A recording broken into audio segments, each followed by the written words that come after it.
Olá, pessoal. Nessa videoaula teórica do nosso terceiro roteiro de estudos orientados, nós trataremos do assunto interações gênicas.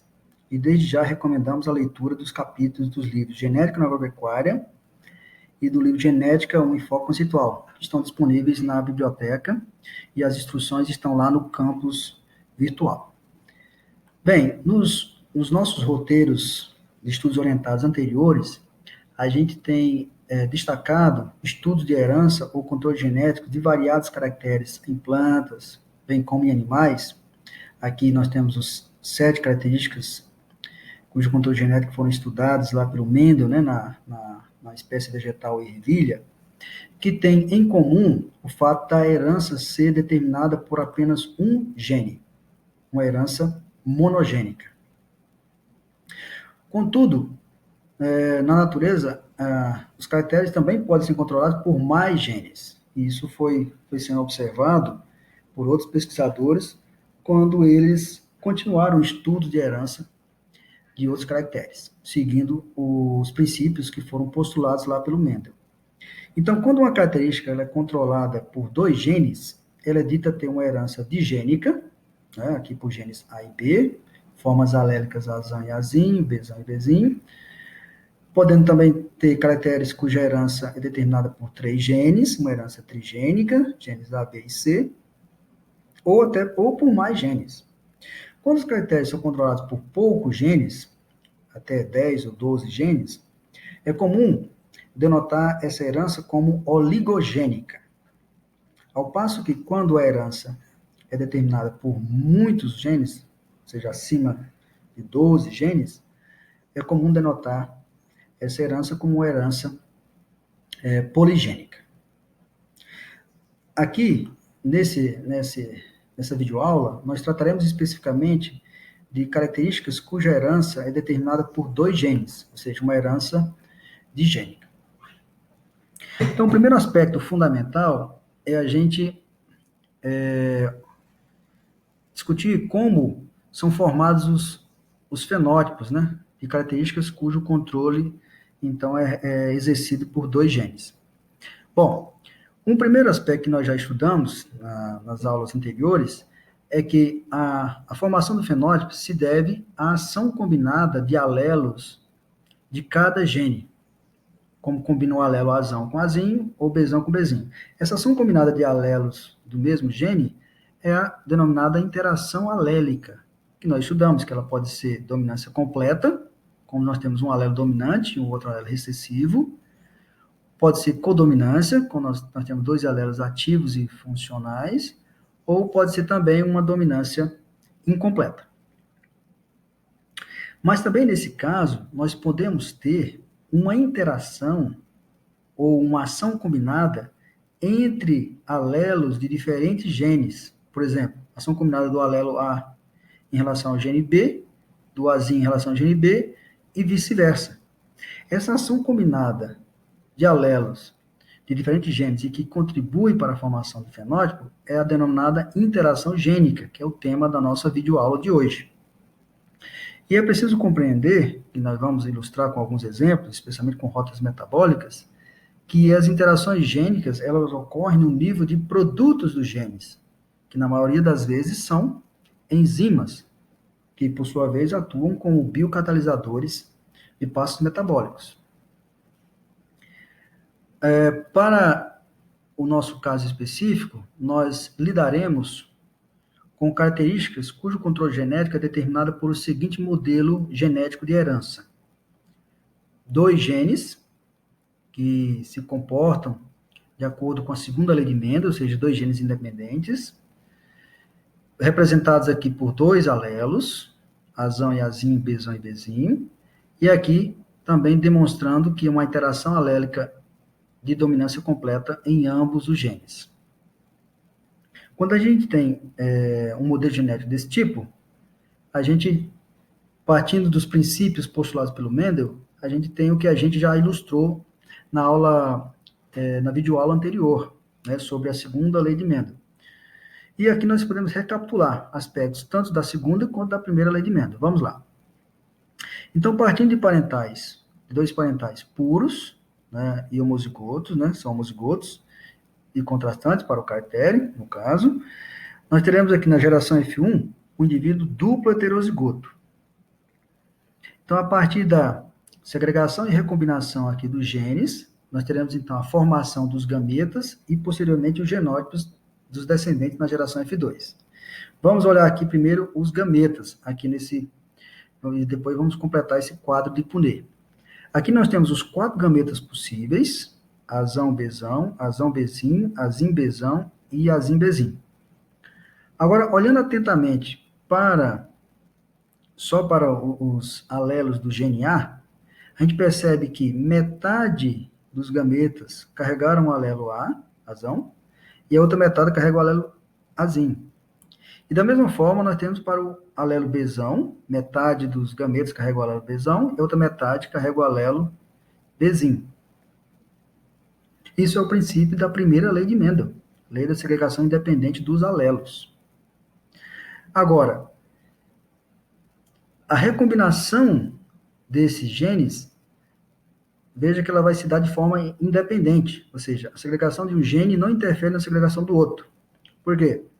Você percebe que a probabilidade do gameta carregar o alelo azão e o alelo bezinho é igual a 1/4, que é igual a meio de A vezes meio de B, 1/4. E o mesmo acontece para os demais gametas, que são então formados em igual proporção, que é exatamente o princípio postulado na segunda lei de Mendel, que é a lei da segregação independente dos genes. O gene A e o gene B se comportam de maneira independente, se distribuem de maneira independente por ocasião da meiose, para a formação dos gametas em igual proporção. Pela união aleatória desses gametas, nós temos então as diferentes combinações genotípicas na geração F2. Quantas combinações? 16 combinações genotípicas. 16. Por quê?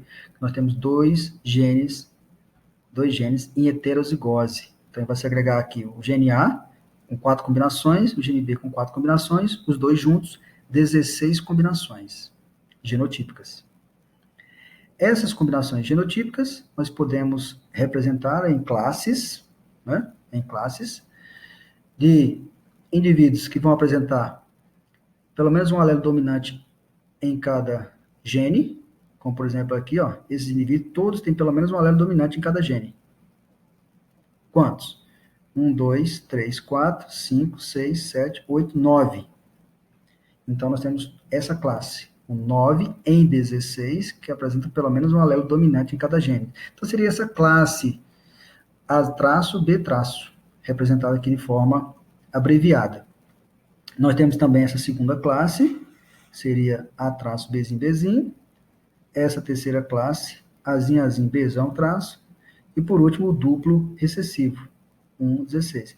Então nós temos a proporção mendeliana clássica de 9/3 para 3/1, né, que é o que a gente vê em termos de proporção fenotípica, proporção mendeliana clássica dos fenótipos nessas classes, 9, 3, 3, 1. Bom, existem vários tipos de interações gênicas, e no primeiro momento nós vamos ilustrar algumas interações gênicas que se caracterizam por promover uma distorção, uma alteração muito peculiar dessa proporção fenotípica mendeliana esperada. Para isso, nós vamos ilustrar os tipos de interações gênicas utilizando alguns exemplos. Bom, existem vários tipos de interações gênicas, e um tipo de interação gênica bastante comum é a epistasia. A epistasia é um tipo de interação gênica cuja a denominação é acreditada ao geneticista norte-americano William Patterson, para exatamente uma palavra que vem do grego, que quer dizer epi, quer dizer sobre, estase significa inibição, então inibição sobre. Então, exatamente o que caracteriza essa forma comum de interação gênica, que é aquela em que o efeito de um dado gene inibe ou intensifica a ação de outro. Daí o termo epistasia. Alguns conceitos, em se tratando de epistasia, são importantes para que ajude a gente a identificar qual o tipo de epistasia que está ocorrendo. O primeiro conceito é o conceito de que aquele alelo que exerce essa ação inibitória, ele é denominado de alelo epistático. Enquanto que o alelo que sofre essa ação inibitória, ele é denominado de alelo hipostático. Bom, essa ação inibitória, se ela for promovida por um alelo dominante, é dito epistático dominante. Agora, se essa ação inibitória só consegue ser exercida se o alelo estiver em dose dupla, aquele epistático é dito epistático recessivo, fazendo exatamente uma analogia, né? A questão de dominante e recessivo. O dominante com apenas um alelo confere, né, o fenótipo, enquanto que o recessivo só confere o fenótipo se tiver em dois alelos. Então, a ação inibitória, se for conferida pela presença de apenas um alelo, então esse alelo é dito epistático dominante. Ao passo, se for necessário, esse alelo está em dose dupla para exercer a ação inibitória, ele é dito epistático recessivo. Bom, então, como eu falei, existem alguns tipos de epistasia, nós vamos ilustrar, especificamente são 4 tipos de epistasia, nós vamos ilustrar cada uma com exemplos para ajudar no entendimento. O primeiro exemplo, para ilustrar um primeiro tipo de epistasia, é o estudo do controle genético da cor da pelagem de cães da raça labrador. Bom, cães dessa raça apresentam variação para a cor da pelagem. Aqui eu tenho um estudo de controle genético envolvendo 2 parentais puros, há que certificar que sejam puros, e fenotipicamente contrastantes. Um tem pelagem preta e o outro tem pelagem dourada. Do cruzamento desses parentais, na geração F1, todos os cães apresentaram pelagem preta. Do intercruzamento de fêmeas e machos da geração F1, obtivemos na geração F2 a seguinte segregação fenotípica: 9 pretos, 3 marrons e 4 dourados. Veja que essa proporção 9 para 3 para 4 não é compatível com a herança monogênica. Porque a herança monogênica poderia ser na F2, 3 para 1, quando a herança monogênica, 2 alelos e uma dominância completa, ou 1 para 2 para 1, uma herança monogênica e uma dominância completa ou codominância. Então, por não ser compatível, a gente tem que procurar outra explicação para o controle genético dessa característica. Quando a gente observa aqui a proporção 9 para 3 para 4, ao somar nós temos 9 mais 3, 12, mais 4, 16. 16 corresponde ao número que caracteriza o número de combinações genotípicas típica da segregação de 2 genes. Então, se a gente tem a segregação de 2 genes, a proporção, assumindo um modelo genético de 2 genes, 2 alelos, dominância completa em ambos, a gente vai ter aqui uma proporção mendeliana esperada de 9 para 3 para 3 para 1. Mas veja que aqui deu 9 para 3 para 4. Então, a gente percebe que nessa classe fenotípica, de 4 animais cães de pelagem dourada, ocorreu uma distorção dessa proporção mendeliana esperada, né? 3 mais 1. Colocando, então, em termos de genótipos, a gente vai conseguir, então, identificar que tipo de interação gênica ocorreu, que tipo de epistasia ocorreu nesse caso. Então, vamos lá. Voltando aqui. Tem um parental, Bzão, Bzão, Ezão, Ezão, puro, homozigoto, e o outro parental, Bzinho, Bzinho, Ezinho, Ezinho. Do cruzamento, então, eu tenho duplo heterozigoto, veja só, como eu falei. 2 genes em heterozigose, o que é compatível com um número de combinações genotípicas de 16, 4 ao quadrado. Então, nós temos aqui, 9, Bzão traço, Ezão traço, para 3, Bzinho, Bzinho, Ezão traço, para 3, Bzão traço, Ezinho, Ezinho, para 1, Bzinho, Bzinho, Ezinho, Ezinho. Veja que essas duas classes genotípicas, essas duas classes, apresentam pelagem dourada, o que está aqui caracterizando a distorção da proporção mendeliana esperada. O que aquelas duas classes têm em comum? Elas têm em comum esse genótipo EZIN-EZIN. Veja que esse alelo EZIN em dose dupla, ele está conferindo uma ação inibitória sobre o gene B. Se esse alelo que está conferindo ação inibitória o faz em dose dupla, então ele caracteriza como epistático recessivo. Daí a denominação dessa epistasia como sendo epistasia recessiva. Bom, um aspecto aqui importante, que aí a gente vai conseguir explicar no slide seguinte, é que como é feita a identificação de qual de fato é o alelo epistático? Não poderia ter sido Bzinho epistático, na medida que eu colocar essa classe, trocar essa classe com esta classe aqui? Trocar a classe Bzinho é traço com a classe Bzão, traço Ezinho? Sim.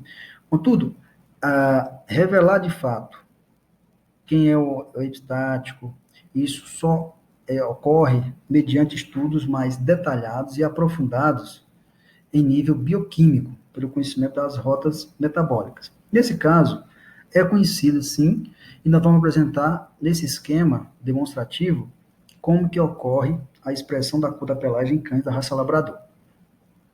Bom, as diferentes colorações, dourado, preto e marrom, estão relacionadas com as quantidades relativas de dois pigmentos, duas proteínas, que são a feomelanina, que tem uma coloração clara, tá? Quando ela se acumula nos melanócitos, a maior quantidade de feomelanina vai ter uma pelagem clara, dourada. Ao passo que se acumular nos melanócitos mais a eumelanina, ela pode ser uma eumelanina de cor preta ou uma eumelanina de cor marrom. Vamos lá. Então, em nível bioquímico, o que acontece com a expressão desses genes E e B? Existe um elemento muito importante que participa da regulação, né, da quantidade relativa de feomelanina e eumelanina produzida lá nos melanócitos. Aqui nós temos uma figura ilustrativa do melanócito, e aqui nós temos esse elemento aqui destacado em vermelho. Esse elemento destacado em vermelho é um receptor, da melanocortina. Esse receptor, ele exatamente atua nessa regulação da produção de feomelanina ou de eumelanina. O gene atua exatamente aqui, na desativação ou ativação desse receptor.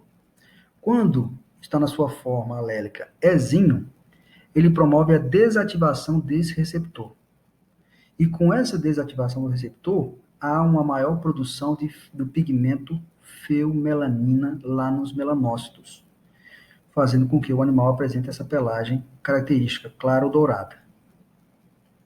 Já, se tiver o alelo Ezão, não vai ocorrer, então, a ativação desse receptor, e com isso vai ter a maior produção de eumelanina, que na presença do alelo Bzão, vai ser uma eumelanina de uma coloração preta. Enquanto, se na presença do alelo Bzinho, essa eumelanina vai ter coloração marrom.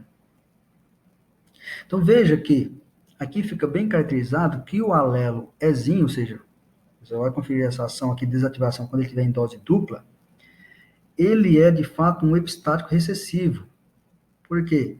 Porque se ocorre a desativação desse receptor, do MC1R, não vai ocorrer, então, uma produção de eumelanina, e, portanto, não vai ter como atuar os produtos do gene B, seja Bzão ou Bzinho. Então, esse Ezinho é um epistático recessivo.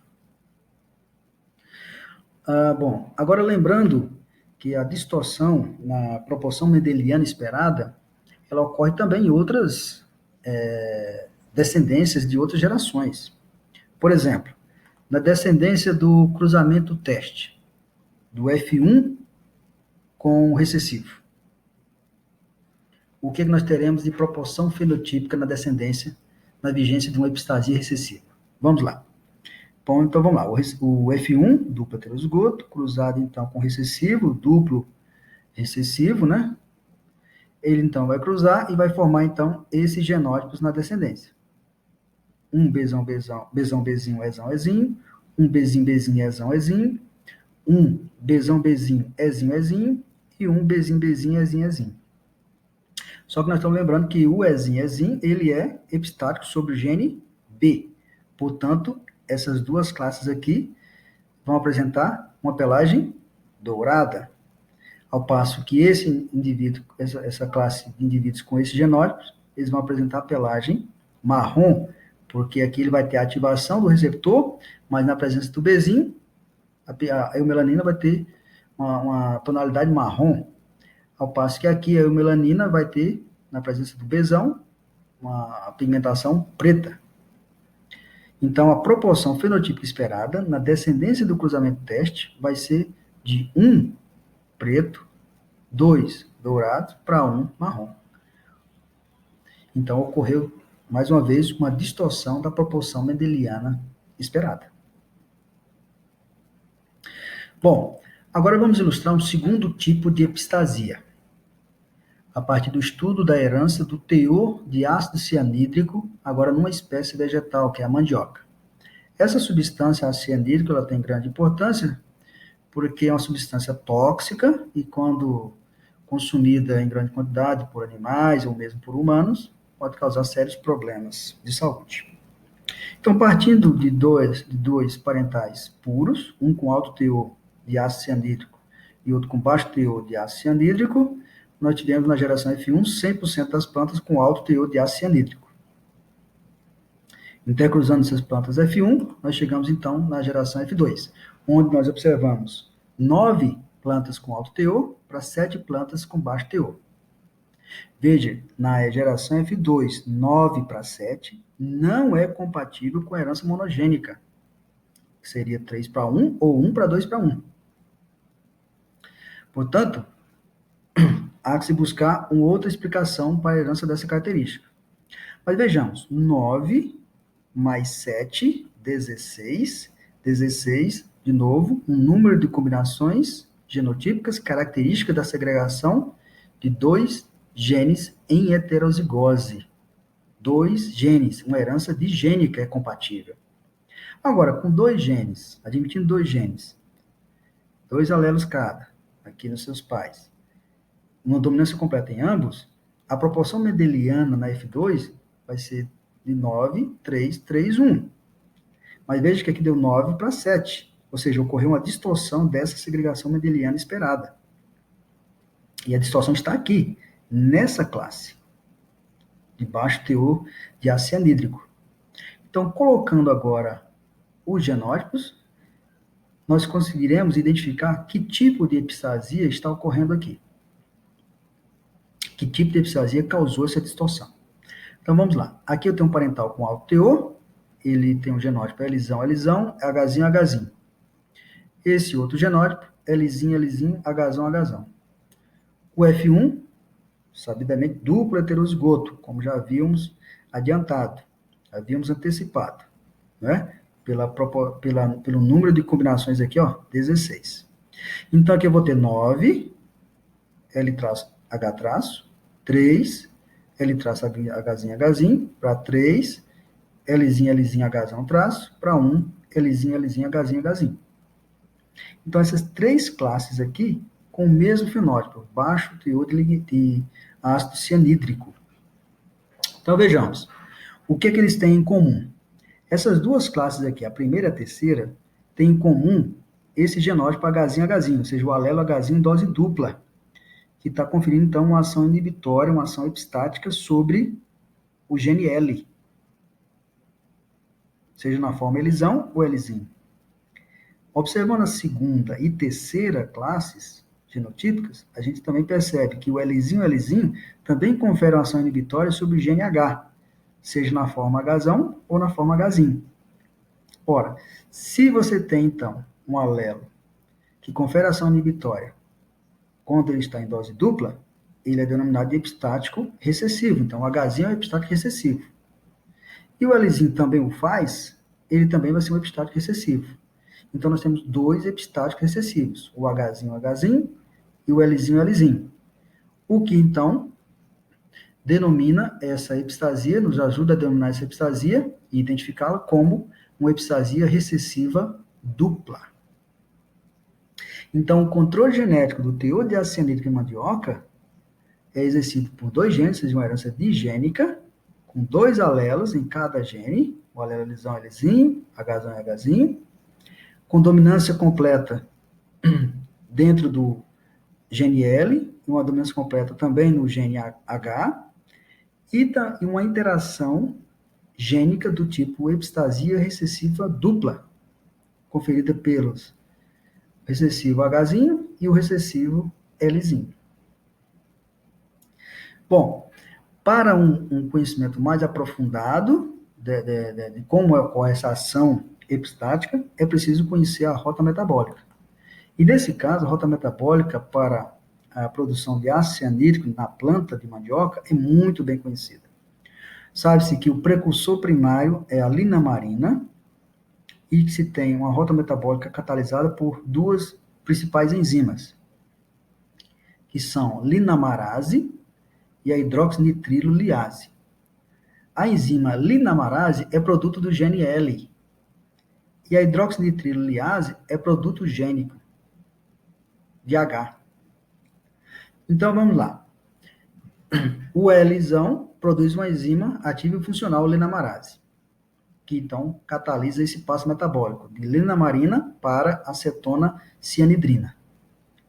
E o H decodifica com a enzima funcional hidroxinitrilo liase, que por sua vez catalisa esse passo metabólico da acetona cianidrina em acetona mais o ácido cianídrico.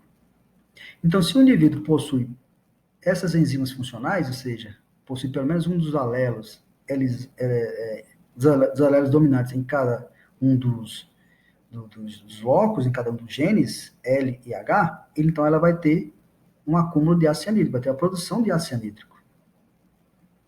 Agora, se não tiver pelo menos se não tiver um alelo dominante em um dos genes, aí não vai produzir o ácido cianídrico. Veja só.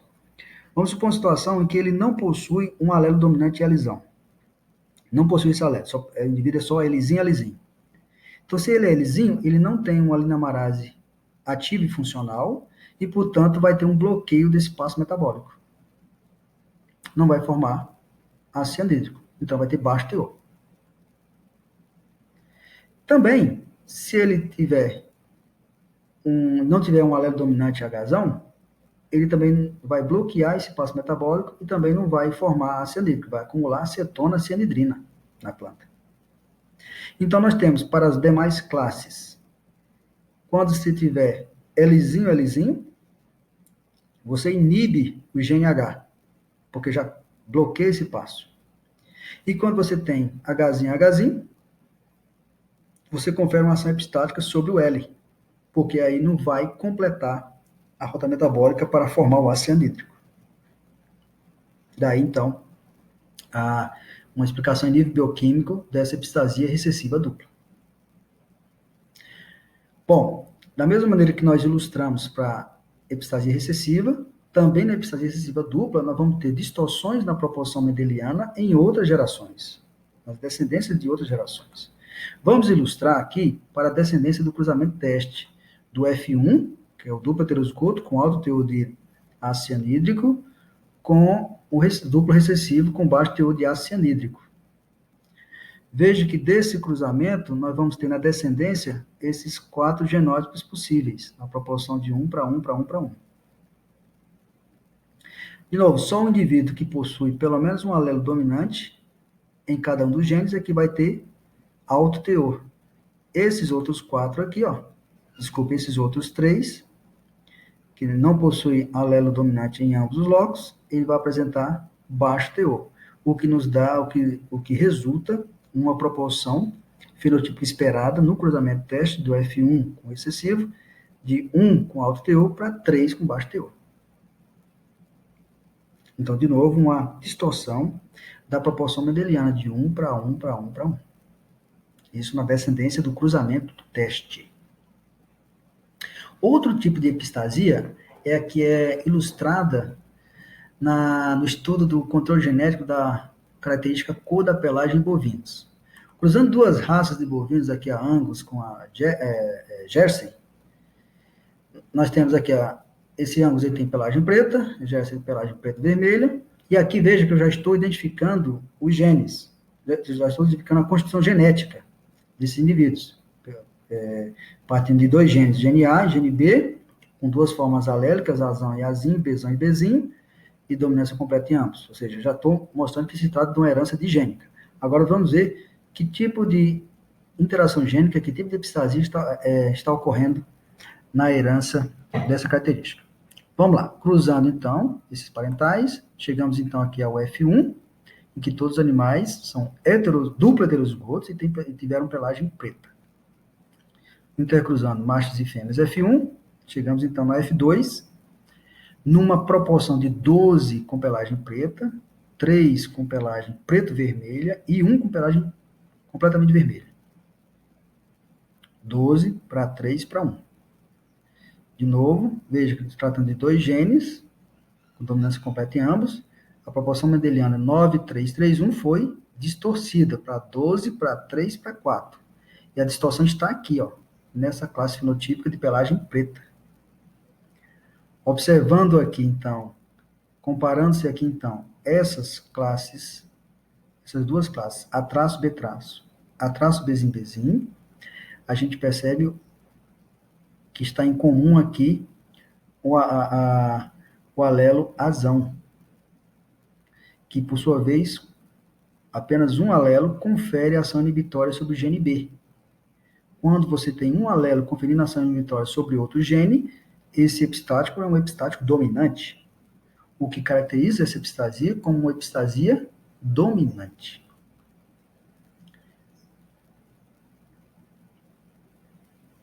Bem, então aqui nós temos o terceiro tipo de epistasia caracterizada, em que na geração F2 você vai ter uma segregação fenotípica peculiar, de 12 para 3 para 1, uma epistasia dominante. Um quarto tipo de epistasia é ilustrado aqui pelo estudo da herança do aroma em cultivares de arroz. Bom, existem linhagens de arroz que são aromáticas e outras que não apresentam aroma nos grãos ou mesmo nas folhas. Esse tipo de arroz aromático é muito apreciado em alguns países, como, por exemplo, Nepal e Japão. Essa linhagem de arroz com aroma, já estou mostrando aqui o que se trata de uma herança digênica, ela tem constituição genética azim, bezão, bezão. E o genótipo dessa outra linhagem, tá? Pura também, e fenotipicamente contrastante, é a primeira, azão, bezinho, bezinho. Então, do cruzamento dessas duas linhagens, na F1, todas as plantas não apresentaram aroma. E se tratam de plantas dupla heterozigóticas. Autofecundando essa planta, porque é uma planta autógama, então aqui na geração F2, foi obtida a seguinte segregação fenotípica. 13 plantas sem aroma para 3 com aroma. 13 para 3. De novo, ocorre uma distorção da proporção mendeliana. 13 para 3, proporção mendeliana 9:3:3:1. Então, aqui está a distorção. Congregando essas três classes aqui. 9:3:1. Observando, então, e comparando, então, essas classes, nós podemos, então, identificar qual tipo de epistasia que está ocorrendo. Vamos lá. Comparando essas duas primeiras, a gente percebe que o alelo A, na forma azão, confere uma ação inibitória sobre o B. Comparando o segundo com o terceiro, a gente percebe que o Bzinho, em dose dupla, é que confere uma ação inibitória sobre o gene A. Então, primeiro, nós tivemos a identificação de um alelo dominante, conferindo ação inibitória, que caracteriza o epistático dominante, e no segundo momento, um recessivo, que só consegue conferir ação inibitória quando está em dose dupla, que é o B, o epistático recessivo. Então, esse tipo de interação gênica é dita ser uma epistasia dominante recessiva, caracterizada por uma segregação na F2 de 13 para 3. Outros tipos de interações gênicas também existem. Um exemplo muito peculiar é a de genes duplicados, Então, no genoma, existem genes com funções idênticas e que estão representados mais de uma vez. E que, por sua vez, também podem causar alterações muito características nas proporções mendelianas esperadas. Nós vamos ilustrar com dois exemplos. O primeiro exemplo é o estudo do controle genético do formato do fruto numa planta de cerrado conhecida como bolsa do pastor. É o nome científico dela, está aqui, é Capsella bursa pastoris.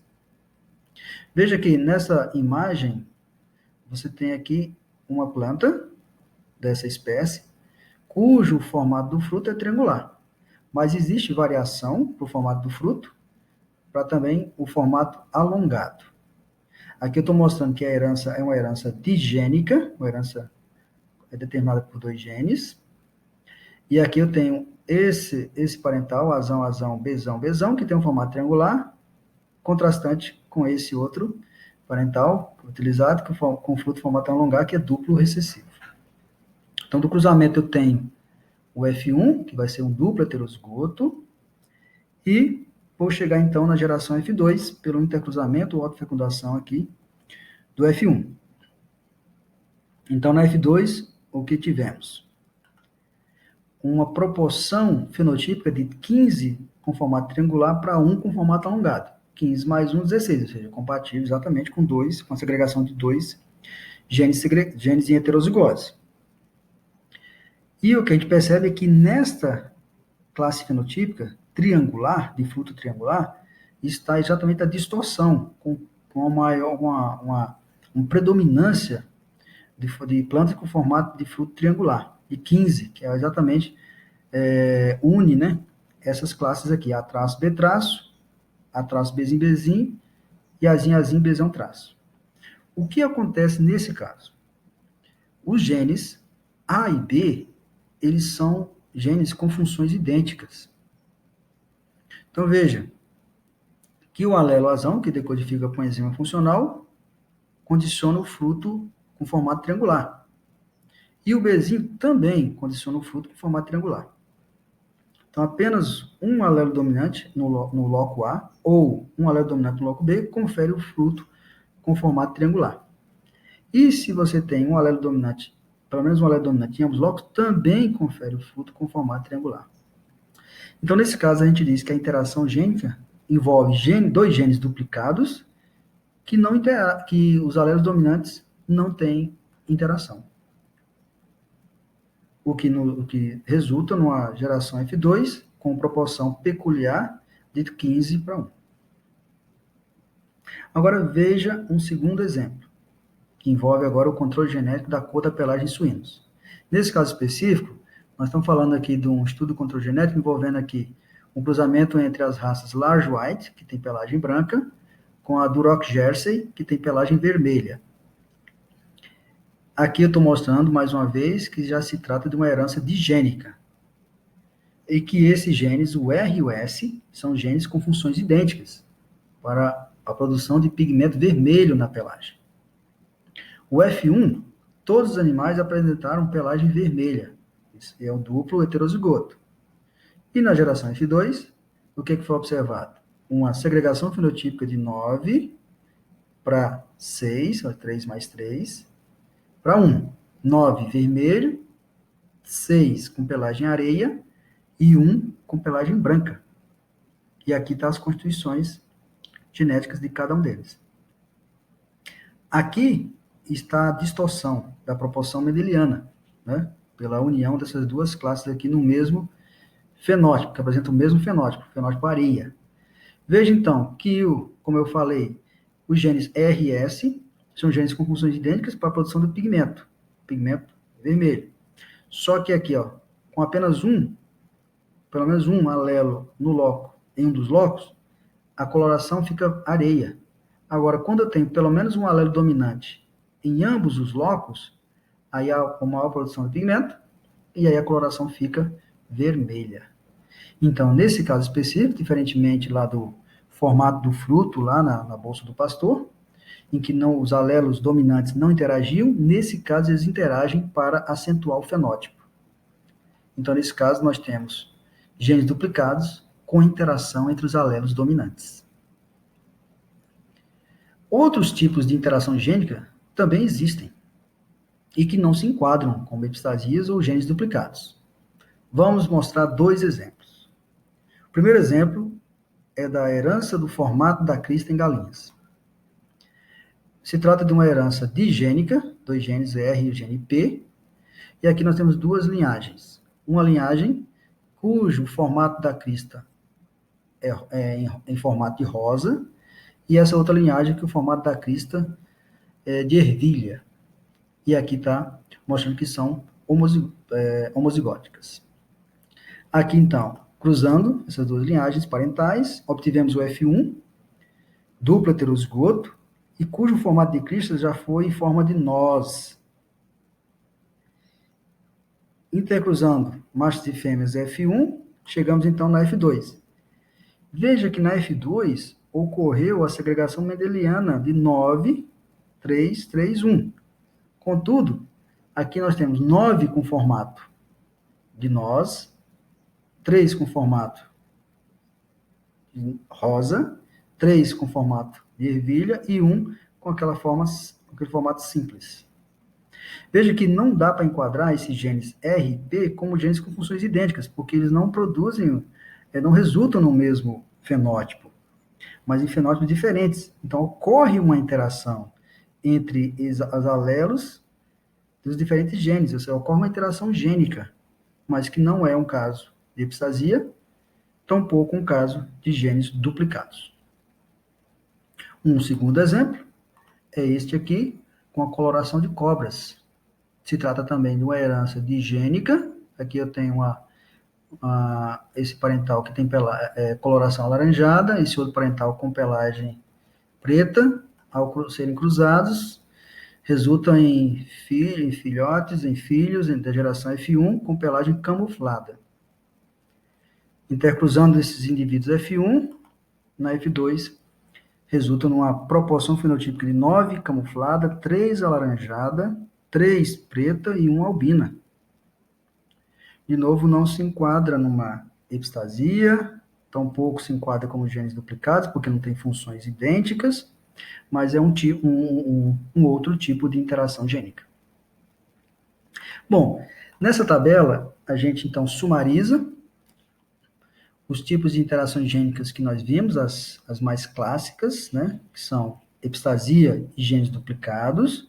Reiterando aqui, na geração F2, você vai ter, então, proporções fenotípicas peculiares, no caso de modelo genético envolvendo 2 genes, com 2 alelos cada, dominância completa em ambos, e na vigência de um desses tipos de interação gênica. Se a interação gênica for epistasia recessiva, na F2 a proporção fenotípica esperada é de 9 para 3 para 4. Se for uma epistasia recessiva dupla, vai ser de 9 para 7. Se for uma epistasia dominante, na F2, é esperada uma proporção de 12 para 3 para 1. Se for uma epistasia recessiva e dominante, vai ser 13 para 3. E se envolver genes duplicados, sem interação entre os alelos dominantes, vai ser de 15 para 1.